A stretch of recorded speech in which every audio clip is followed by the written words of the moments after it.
Hello, I'm Billy, the Whisky Exchange Ambassador. I'm joined today by Julianne and Stephen from Tobermory and Deanston and Bunnahabhain from Distell, who look after those distilleries.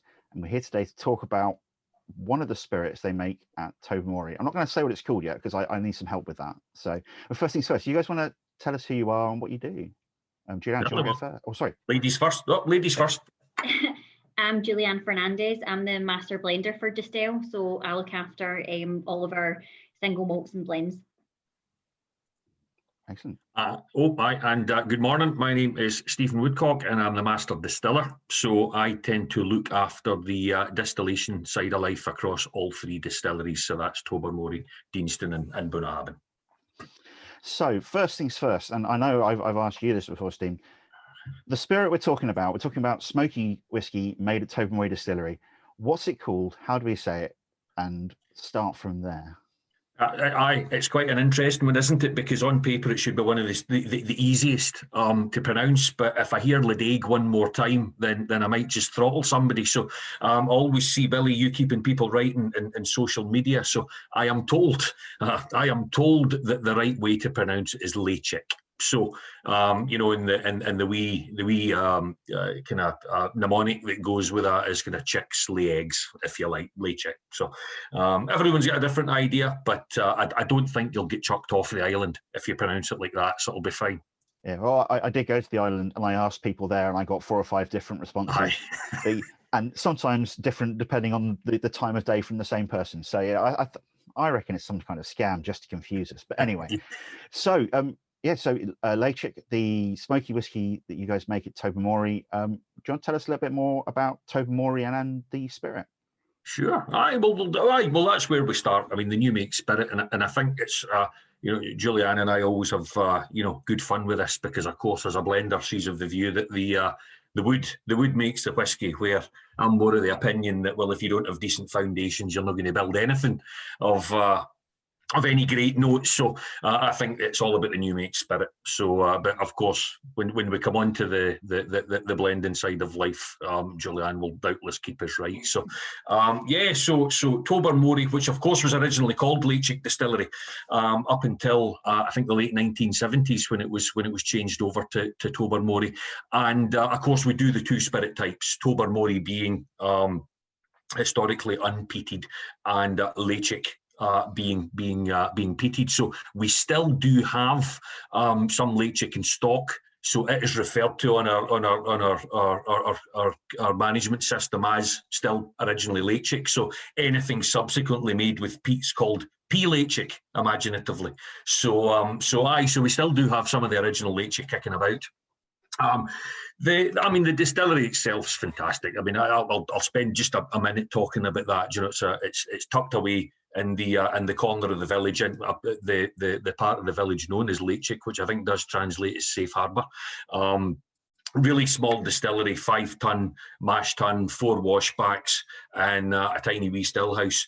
And of course, the still house is so small that there are these, really noticeable lye pipes which twist because you can't get the still a full stretch of lye pipe, copper, and a condenser into that space. So it's an imaginative twist on it, but that imaginative twist gives us a lovely amount of reflux during the distillation process. So that gives a nice wee citrus note that we always kind of refer to in the new make spirit. But going back to the beginning, the Ledaig, so we will source peated malted barley. More often than not, we will try and bring it from down the coast in the Isle of Islay. So I always try and, if you're almost trying to, I suppose, classify it at times, it's almost you might almost call it a hint of Islay, but it's not actually from Islay. So it's a nice alternative. The malt is peated exactly the same way as we would use it at Bunnahabhain, for example. So 35 to 45 ppm on the total phenols in the barley. And that will come down to the distillery, and we run it through pretty much the same standard process. So through the mash tun, which is of a certain age, it doesn't owe as much. It's old tumbler tun technology, so that will give you lovely wee cereally notes every now and again coming through in the new make. But interestingly enough, it's been replaced this year, so hopefully kind of by the second half of the year we'll have something resembling modernity in the mash house. And then through into our washbacks. So the washbacks will be charged up to 26,000 litres. We will have a split of longs and shorts. That's because it runs on a 5-day cycle. So we can switch the stills off on a Friday evening and switch them back on a Sunday night, but we can't tell the yeast to stop working. So half the week will be fermenting something that will distill as short fermentation. So working around about the 50-60 hour mark with that, and then we'll have long fermentation, which will run over the weekend, because obviously we can't tell yeast to stop working on a Friday night, pack up and go home, see you again Sunday. So we'll let them run, and you'll get a nice kind of combination again. You'll get something maybe a wee bit more cereally and nutty for the short fermentations, and as the fermentation develops, you'll get something a bit lighter and a bit fruitier. And on into the stills. So big stills. There's a lot of copper contact, fair bit of reflux there, like I say, because of the kink in the lye pipe. You still do get quite a kind of sulphury character from it. The stills are run quite quickly, but to get those lovely kind of peated notes through, those phenolic notes, the main difference in the still house is going to be your cut points. So rather than cutting reasonably high, maybe kind of around about 61, 62 ABV on the unpeated new make spirit. On the peated, you want to maybe take that down into the kind of 57s, 58s, really try and pull some of those heavier phenols through to give you that more kind of almost kind of medicinal phenolic punch that you do associate with Ledaig as a new make spirit. And from there, obviously it will be cast. We don't do any casking on the island, so it's poured into a tanker which turns up once a week. Of course, output is broadly about 20,000 litres a week. So it's certainly not one of the big guns when it comes to volume, and it will be taken down to our site currently, Airdrie, which is in a transition to East Kilbride at the minute for filling into wood. And I suppose trying to keep it neat and short and concise, that's the process of where the new make spirit comes from. It then goes into wood, and of course that's where the story for Ledaig 18 starts. So maybe hand you over at this point to Julianne, just to talk more about the maturation and how that's constructed into the final whisky. Yeah, so we have this big smoky spirit, goes into cask. What happens then, Julianne? So our Ledaig typically goes into bourbon wood, and that's what we usually start our first maturation in. And obviously we have our Ledaig 10-year-old, which is fully matured in bourbon. But when it came to the 18-year-old, we decided to do something a little bit different with it. So we decided to finish it. And for anybody who hears me talking about finishing periods, we stick to a general rule of thumb of roughly around 2 years.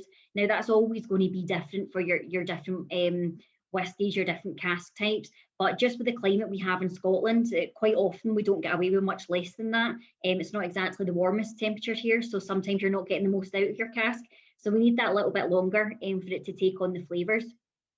So with our 18-year-old, what we do is it goes into bourbon for the first 16 years of its life, and then we transfer it into sherry casks for its final 2 years. It's typically Oloroso sherry casks that we use.